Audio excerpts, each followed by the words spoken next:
Hello, everybody, and welcome to another episode of Frank's Unsolicited Advice. And wow, so much to catch up on and talk about today. Well, for one, the Rona finally got me. The pandemic finally got Frank. So I tested on the 22nd, I think it was. Don't remember the days. I know I tested. Results came back positive on Tuesday, and here we are. So,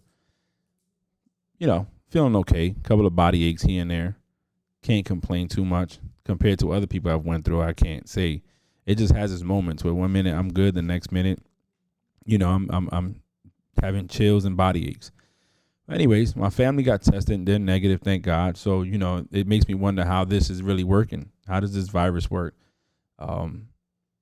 My wife and I lay next to each other every night, and she doesn't have it. My kids don't have it. So not that I'm complaining that they don't have it. I'm happy that they don't. I'm actually very pleased that they don't have it. I was feeling very bad there for a second, but they don't have it. So it makes me wonder if all these guidelines that we follow, are they necessary or not? To be sitting there having a mask on 24/7 when you're in public, some people wearing gloves 24/7. Is it that when you get sick, the test can be a false positive to say you got COVID for their numbers? I don't know. But like I said, I came out positive. My kids and wife didn't. I'm very happy.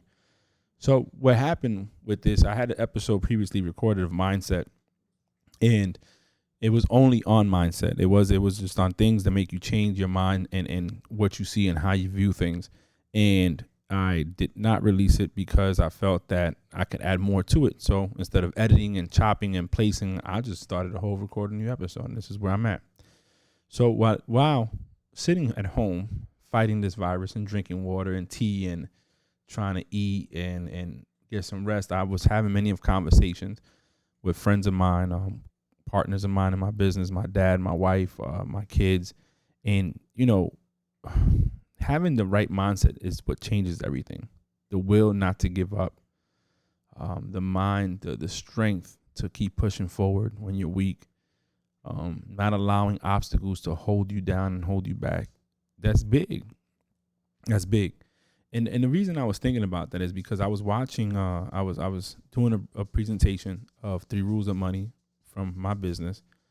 And in one of the slides that we have, it says, basically, I think Bill Gates says, it's not, you can't help being born poor, but you can prevent dying poor. Like basically being born poor is not your fault, but if you die poor, that's on you. And I have to agree I have to agree with that message because, and it was when you look at what success and poor is and what we're talking about. I'm not talking about having millions in the bank because not everybody's going to have millions in the bank, right?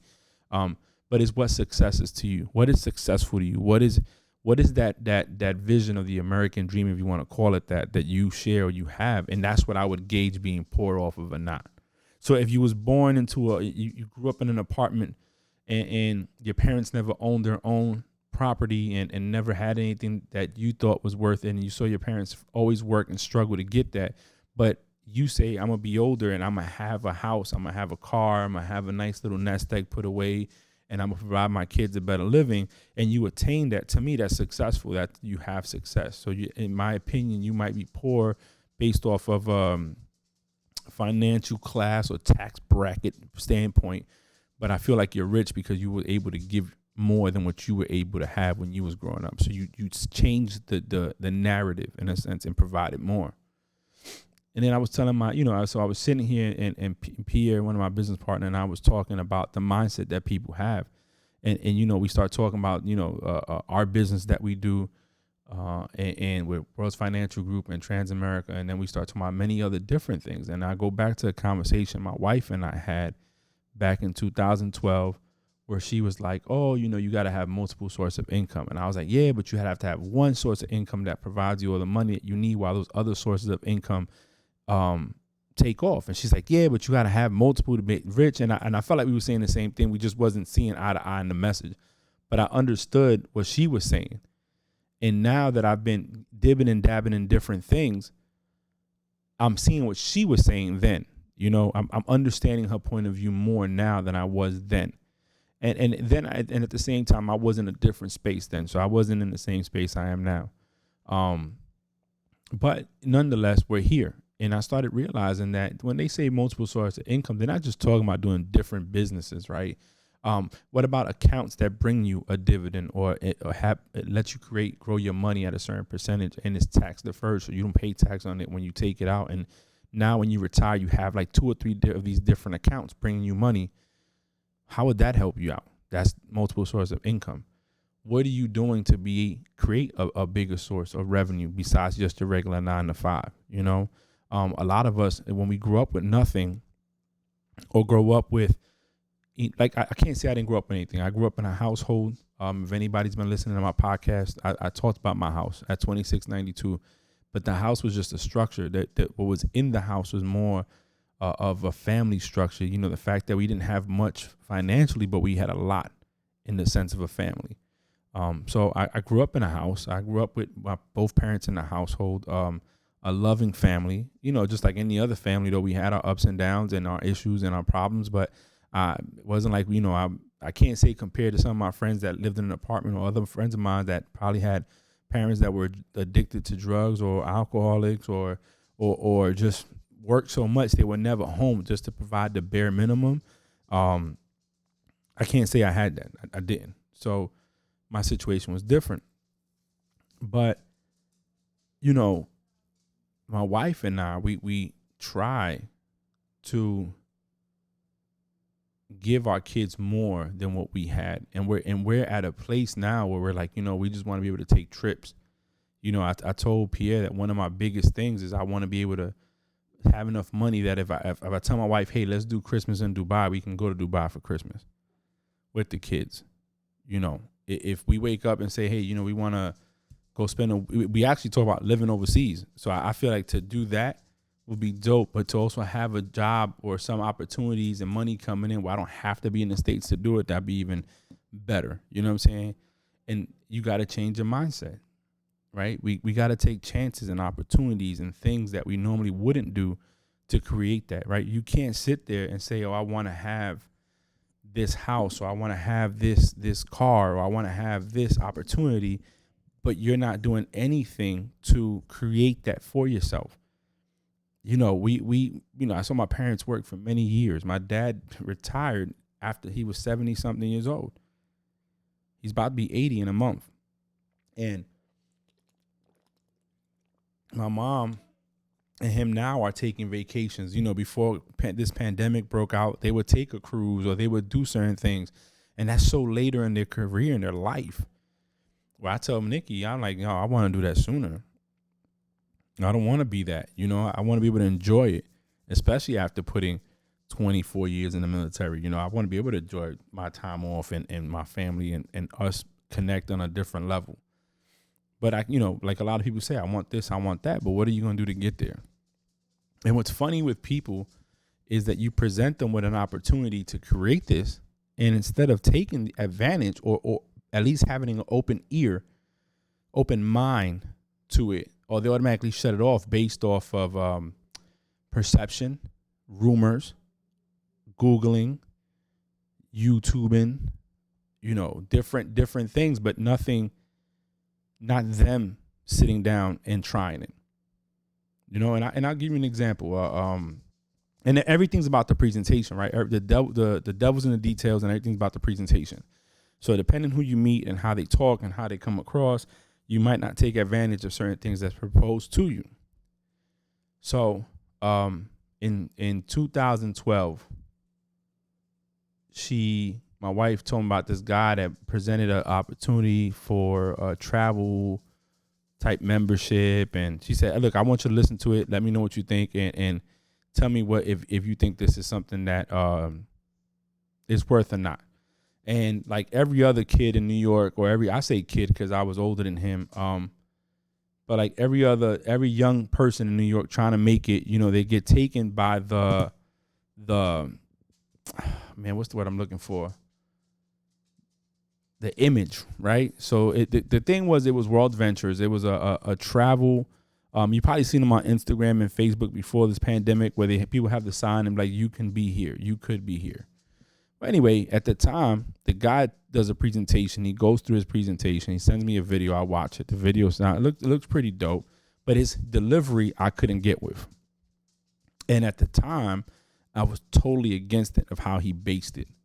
So his whole thing was, well, your membership could be free if you recruit 3 people or 4 people. I forgot what exactly it was. And then you can make money off of this. And if you keep building, you can make enough money where they pay you for a car, BMW. And I think it's, I guess the company gives you $300 to $500 a month for a car note. And that's all this kid was basing it on. He was like, oh, yo, son, listen, if you do this, bro, you can have a BMW and blah, blah, blah. And I'm thinking to myself, like, bro, I've bought the cars that I want to buy. I'm living overseas currently. What are you telling me? You're not tickling my fancy at all with what you're telling me. And his delivery was the worst because he made it seem as if I needed to rely on the success of others for me to be successful in this business. So I told him no. I said, no. I told Nikki, no, I'm not doing it. I don't think she should do it. It just seems like a rip off, a scheme to me. That's what I told her because it was all about the presentation, right? So we're going to put a pause on World Ventures, right? Because that's one part of this whole conversation. So then I'm in recruiting. I'm NRD New England. A friend of mine says, listen, I want to invite you to a presentation. So I go. Presentations with Amway. You know, I see the presentation. I say, well, man, you know, this isn't bad. It's selling cleaning products. My mom did it before. They've expanded. They have multivitamins now. They have this. They have that. Why not, right? Boom. So we try it. What they don't tell me is that they're going to have me, they're going to want me to get on my Facebook and call my friends that have people that I haven't spoke to in years to try to sell them or get them to join the company. I don't get down like that. If I can't hit you up and say, hey, how you doing? How's your kids? Happy birthday. How was your anniversary? Yo, how was your Christmas? But then if I can't do that, then I can't hit you up and ask you about doing business with me or buying products with me. I feel that's fake. That's phony. So we had a fallout there, not me and my friend, but the person that was training me because of, again, their delivery. They didn't know me. They assumed certain things, and I just didn't have time for it. I'm not one of these people that's trying to get out of a certain situation. Not to say that I'm better than nobody else, but my current career allows me to move around and pays my mortgage and gives me a lot of more options that some people don't have in theirs. So my situation is not your situation, so I'm not going to sit here and eat crap from you. So I left it alone. Pause there. That's that story. Right? My wife and I go to Florida, take the kids to Walt Disney for a weekend. We drove down, I think, and we were spending time there. So my parents, and I get back, and the lady that I've been friends with on Instagram hits me up and says, hey, how you been? I saw you was in Disney. You know, have you gave it any thought about becoming a member of this company my husband represents? And I said, sure. You caught me at the right time. Mind you, this was what, 5 years later? 6 years later, and now I'm getting ready to retire. So I'm looking at like, wow, I want to travel more with the wife and kids. I want us to spend more time together. So I tell her yes. Her husband hits me up. Guess what? It was World Ventures. But this time the delivery was different. Calvin met me for lunch at Bar Louie in Hampton. We get to talking. He's not trying to sell me on the business side of the house. He's trying to sell me on the membership side of the house. He says, Frank, you can get points for your travels. It's cheaper rate discounts, concierge service, blah, blah, blah. He hit the what I needed, which was something that I can use to travel with me and my family at a discounted price and give me the benefits. So we did it. Of course, there was some recruitment there. I tried to get a few people because I thought it was worth it. I felt that if you're going to spend money on timeshare, you could spend money on this, and it's going to be actually better than timeshare. But the pandemic hit out shortly after, and guess what? Here we are. But I say all that to say this. I was willing to try different things because I knew what the goal was. Some of these was $100 to start up, a one-time fee or yearly fee. Some of them was a hundred and something, and then maybe 60 a month. I don't remember exactly, but when people look at me and say, well, Frank, why did you pay it? Well, I spend more money on other things. For our anniversary, in our little vow renewal ceremony in the house, I spent $200 on bottles of liquor that I still sit on my countertop. And for the most part, got killed by the people that came to the house. $200. Not to mention what she spent on wine. So for those $200, I could have paid for my membership for 1 year and my wife's membership for another year, and we could have built a team. Sometimes we spend money on the dumbest things, but we justify it because we want it, but we don't take chances with that. I don't know how many times my wife and I have bought scratch off tickets that we probably could have just paid for something else to invest our money in. You know? So it's all about a mindset. It's about a mindset and how you handle things and how we do things to get out of the rut that we're in right now. So what are you going to do? Are you going to stay in your rut, or are you going to change your mindset? Are you going to change the outcome, or are you going to stay in the same situation and blame it on other things that you could have changed and controlled? I'm going to keep building. So this is my episode on unsolicited advice with Frank. The Rona got me, and mindset. Have a good week.